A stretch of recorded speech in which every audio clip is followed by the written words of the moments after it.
வணக்கம். செல்வகுமாரின் அதிகாலை வானிலை ஆய்வறிக்கை. அதிகாரப்பூர்வ வானிலை அறிக்கைக்கு இந்திய வானிலை ஆராய்ச்சித்துறை அறிக்கையை பார்க்கவும். 2026 ஜனவரி 5 திங்கட்கிழமை அதிகாலை நிலவர பதிவு. எதிர்பார்த்தது போலவே இன்றைக்கு 5ஆம் தேதி இலங்கையில் மழை பொழிவு தொடங்கிவிட்டது. முல்லைத்தீவிற்கும் திரிகோணமலைக்கும் இடைப்பட்ட பகுதியில் தொடங்கி இருக்கக்கூடிய மழை படிப்படியாக கிழக்கு மாகாணங்கள் முழுவதுமே இன்றைக்கு மழை தொடங்கினோம். பிறகு கிழக்கு மாகாணங்களுக்கு உள்ளே இருக்கக்கூடிய பகுதிகளுக்கும் பிறகு வடக்கு கிழக்கு மாகாணங்களுக்கும் ஒட்டுமொத்த இலங்கைக்கும் நாளை மழை பொழிவு. நாளை இலங்கையோட மலை பகுதிகளுக்கு கனமழை தெரிகிறது, மிக கனமழை கூட தெரிகிறது. ஓரிரு இடங்கள்ல அதி கனமழை பொழிவு கூட பொழியலாம். குறிப்பாக தெற்கு மத்திய பகுதி, உள்பகுதி, அனுராதாபுரத்திற்கு தெற்கே உள்ள மலைப்பகுதிகள், கண்டி அதன் சுற்று வட்டாரமெல்லாம் நாளைக்கு கனமழை தெரியுது. ஒட்டுமொத்த இலங்கைக்கே இன்றைக்கும் நாளைக்கும் மழை தான். ஆனால் வடக்கு மாகாணங்கள், இந்த யாழ்ப்பாணம் காங்கேசன் துறைக்கு கொஞ்சம் குறைவா இருக்கும். ஆனால் இருக்கும், நாளைக்கு இருக்கும். இன்றைக்கு படிப்படியா அனைத்து மாகாணங்களுக்கு முன்னேறி பெரும்பாலும் தெற்கு முக்கால் பகுதிக்கு மிக கனமழை பொழிவு இருக்கு நாளை. இந்த மழை மேகங்கள் கொஞ்சம் பாக்ஜலசந்தியை ஒட்டிய பகுதியிலையும் உருவாகும். இதனால நாளை கோடியக்கரை முனை மற்றும் தனுஷ்கோடி இங்கே தூறலை கொடுக்கக்கூடிய மேகமூட்டங்கள் உருவாகலாம். மேகமூட்டம் உருவாயிடும். இப்ப பாருங்க, இன்றைக்கு அதிகாலை கூட டெல்டா மாவட்டங்கள்ல இலங்கையில மழை பெய்யறதுனால டெல்டாவில் மேகமூட்டமா இருக்கு. ஒரு மாதிரி குளிருடன் கூடிய மேகமூட்டமா இருக்கு. மேகமூட்டத்துடன் கூடிய குளிர் வானிலை காணப்படுது இப்போ டெல்டா மாவட்டங்கள்ல.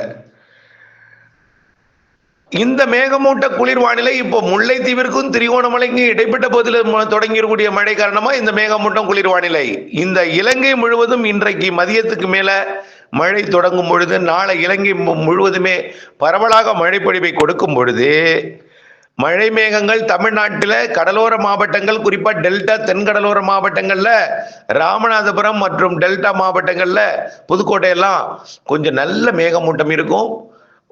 அதோ மழை இன்றைக்கே வந்து விடுவது போல பூச்சி விரட்டி அடிப்பவர்களுக்கெல்லாம் ஒரு அச்சுறுத்தலை கொடுத்து கொண்டே இருக்கும். அதே போல கரும்பு, பொங்கல் கரும்பு அறுவடை பணி நடைபெற்று கொண்டிருக்கிறது. கடைகளுக்கும் வியாபாரத்திற்கெல்லாம் அனுப்புவதற்காக, வெளியூர்களுக்கு அனுப்புவதற்காக கரும்பு அறுவடை நடைபெற்று கொண்டிருக்கு, வெட்டப்படுகிறது. இதுக்கும் அச்சுறுத்தல் ஏற்படுத்தும். ஆக பல்வேறு ஒரு குழப்பத்தை ஏற்படுத்தக்கூடிய வானிலை இன்றைக்கும் நாளைக்கும். இதனை தொடர்ந்து 7ஆம் தேதி அந்த காற்று சுழற்சி விலகி சுமத்ரா தீவு அருகே நீடித்துக் கொண்டிருக்கூடிய சுழற்சியோடு இணைந்து தீவிரமடைந்து 8ஆம் தேதி மீண்டும் இலங்கைக்கு மழை பொழிவை தொடங்கினோம். 8ஆம் தேதி பகல், 8ஆம் தேதி மதியத்திலிருந்து வடக்கு கிழக்கு மாகாணங்களுக்கு தொடங்கும். 8ஆம் தேதி மாலை இரவுல பாக்ஜலசந்தி பகுதிக்கு முன்னேறிடும்.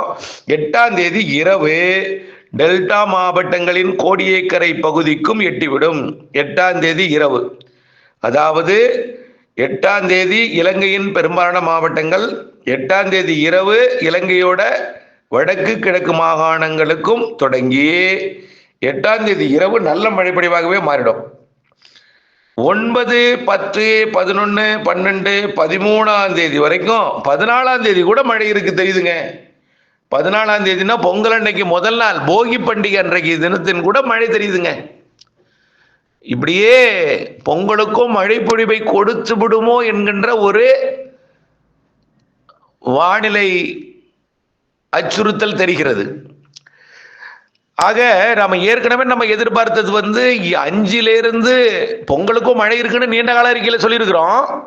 ஆனா இப்பொழுதைக்கு பார்க்கும் பொழுது 9, 10, 11, 12, 13 இந்த 5 நாள் தான் மழை தெரியுது 13ஆம் தேதி வரைக்கும். இப்போ அறிக்கையை பார்க்கும்போது, இன்றைக்கு பார்க்கும் பொழுது மிக மெல்ல விலகுவது, அதாவது இலங்கை மீது ஏறி பிறகு குமரிக்கடல் நோக்கி விலகி பிறகு மாலத்தீவு லட்சத்தீவு பகுதியை நோக்கி இடைப்பட்ட பகுதியை நோக்கி நகர்வதற்கு தாமதம் எடுத்துக்கொள்ளும் போல் தெரிகிறது. அப்படி தாமதம் ஏற்பட்டால் பொங்கல் அன்றைக்கும் மழை வாய்ப்பு தெரிகிறது. ஆக இப்படியே அடுத்த நிகழ்வும் வந்துடும் போல் தெரியுதுங்க. இதை பார்க்கும் பொழுது அடுத்த நிகழ்வும் இதோட இணைஞ்சு அப்புறம் அப்படியே 17ஆம் தேதி 18ஆம் தேதி மழையும் இதோட இணைந்து அப்படியே அதாவது இந்த 15ஆம் தேதி 14ஆம் தேதி மழை பொழிவு இப்ப தெரியுது. தென் மாவட்டங்களுக்கும் பொங்கல் அன்றுக்கும் முதல் நாள் மழை வாய்ப்பு தெரியுது. இது விலகி மேற்கு நோக்கி நகரும் போது குமரி முனை மற்றும் அதாவது கன்னியாகுமரி திருநெல்வேலி மாவட்ட மேற்கு தொடர்ச்சி மலையிலையும் தெற்கு கேரளாவிலையும் மழை பொழிவை கொடுத்து கொண்டிருக்கும் பொழுது இங்கே அது 2-3 நாளைக்கு இங்கே டெல்டா மாவட்டங்கள் வடகடலோரம் உள்பகுதி மத்திய உள்பகுதிக்கெல்லாம் கொஞ்சம் இடைவெளி கொடுத்துருக்கோம். ஆனால் தமிழ்நாட்டில் ஏதோ ஒரு இடத்துல மழை பெய்யும். தென்கோடியில எப்போ பொங்கலுக்கு அப்புறம் 15, 16, 17லையும் 15, 16லையும் அப்படியே அந்த மழை பொழிவு அங்கே தென்கோடியில இருந்து கொண்டிருக்கும் நிலையில அடுத்த நிகழ்வும் 17ஆம் தேதி வந்து தொடக்கிவிடும் போல் தெரிகிறது. 17ஆம் தேதி கண்டிப்பா இலங்கைக்கு அடுத்த மழை தொடங்கிடும்.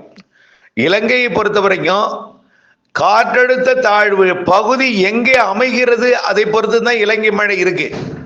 திடீர்னு இலங்கை மேல ஏறினதுன்னா குறைந்த அழுத்த பகுதி ஆயிடும். புரியுதுங்களா? அப்ப குறைந்த அழுத்த பகுதியில மழை பெய்யாது, சுற்றிலும் தான் மழை பெய்யும். நம்ம ஏற்கனவே பல அறிக்கைகளை நாம சொல்லியிருக்கிறோம். ஆக இலங்கைக்கு தெற்கு புறமாக பயணித்தால் இலங்கைக்கும் தமிழ்நாட்டுக்கும் நிறைய மழை பொழிவு உண்டு.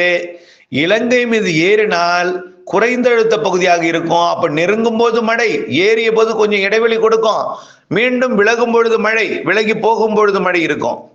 ஆனால் இலங்கை மீது ஏறினால் தமிழ்நாட்டிற்கு மழையோட அளவு கூடும். இன்னும் ஆந்திர பிரதேசம் கர்நாடகாவின் பரப்பளவு வரைக்கும் எட்டி பிடித்து மழை பொழிவை கொடுக்கும். இலங்கை மீது ஏறினா என்ன ஆகும்? காற்று குவிதல் வந்து இப்ப வரைக்கும் சென்னை வரைக்கும் திருவள்ளூர் வரைக்கும் தான் நம்ம எதிர்பார்த்துட்டு இருக்கோம். ஆந்திராவுக்கு நனைக்கு மழை தூறல் மழை பார்த்துட்டு இருக்கோம். அப்படியே இன்னும் கொஞ்சம் ஏறி வந்ததுன்னா நன்றாகவே தெற்கு ஆந்திராவிற்கும் தெற்கு கர்நாடகாவிற்கும் நல்ல மழை பொழிவை கொடுக்கும். அப்படி ஏறும் பொழுது தமிழ்நாட்டில் மழை அளவு கூடும். புரியுதுங்களா? ஆக எது எப்படியோங்க 8ஆம் தேதி இரவில் இருந்து மழை தொடங்குது. 9 ஒட்டுமொத்த கடலோர மாவட்டங்கள் டெல்டா மாவட்டங்கள்ல மழை தொடங்கினோம். 9ஆம் தேதி மாலை இரவுல மேற்கு மாவட்டங்கள் தொடங்கினோம். 10ஆம் தேதி 11ஆம் தேதி 12ஆம் தேதி பரவலாக எல்லா மாவட்டங்களுக்கும் மழை. இதுல தென் மாவட்டங்கள் டெல்டா மாவட்டங்கள் மேற்கு தொடர்ச்சி மலை மாவட்டங்கள் மற்றும் உள் மாவட்டங்கள் மத்திய உள் மாவட்டங்கள் வடகடலோர மாவட்டங்களுக்கு நிறைய மழை இருக்கு. கர்நாடக எல்லையோர மாவட்டங்களுக்கு சற்று கனமழை முதல் கனமழை வரை இருக்கும். ஆனால் கடந்த முறை நாம நீலவண்ணம் தீட்டல, இப்ப நீலவண்ணம் தீட்டி இருக்கிறோம். அதை பார்க்கணும். முதல்ல எல்லா படமுமே உங்களுக்கு டச் பண்ணோம். நான் வந்து வாய்ப்புகள் நிறைய கொடுத்துருக்கேன், வாய்ப்புகள் நிறைய இருக்கு. இது வந்து எப்படி தொடங்கும் என்கின்றது தான். அது நிறைவடையும் பொழுது விலகி செல்லும் பொழுது மழை பொழிவை நான் அதில் காட்டப்படலை. தொடங்கும் பொழுது எப்படி இருக்கும் அப்படிங்கிறது மட்டும்தான் அதில் காட்டியிருக்கிறேன். ஆகவே விலகும் பொழுது தென் மாவட்டங்களுக்கும் மழை பொழிவை கொடுத்து நிறைய மழை பொழிவை கொடுத்து கேரளாவிற்கும் மழை பொழிவை கொடுத்து விலகும். ஆகவே இப்பொழுது இலங்கையில் பெய்யக்கூடிய மழை இலங்கையில் பரவலாகும். நாளை கொஞ்சம் நல்ல பரவலாகவே இருக்கும். இதனால தமிழ்நாட்டின் கடலோரத்தில் மேகமூட்டங்கள் தூறல் இருக்கும். டெல்டாவும் ராமநாதபுரத்துலையும் 7ஆம் தேதி மழை இருக்காது. 8ஆம் தேதி மீண்டும் இலங்கையில் மழை தொடங்கி 8ஆம் தேதி இரவு டெல்டா மாவட்டங்கள் கடலோர 8ஆம் தேதி இரவுக்கு பிறகு 9ஆம் தேதி அதிகாலையிலிருந்து கடலோர மாவட்டங்கள் தொடங்கும் மழை 9, 10, 11, 12, 13 நல்ல மழை கொடுக்க போகுது. 14ஆம் தேதியும் மழை தென் மாவட்டங்கள்ல, ஏன் டெல்டாவுக்கு கூட குழப்ப வானிலை, தூறல் வானிலை, சாரல் வானிலை, நனைக்கும் மழை எல்லாம் 14ஆம் தேதியும் இருக்கும் போல் இருக்கு, போகி பண்டிகை அன்றைக்கும். ஆக 15ஆம் தேதியும் வாய்ப்பு தெரிகிறது. பார்ப்போம், பொறுத்திருந்து. வானிலை அப்டேட்ஸுடன் இணைந்திருங்கள். வானிலை அறிந்து விவசாயம் செய்திடுங்கள். தொடர்ந்து அப்டேட்ஸுடன் இணைந்திருந்து பணி செய்து லாபம் அடைந்திடுங்கள். நன்றி.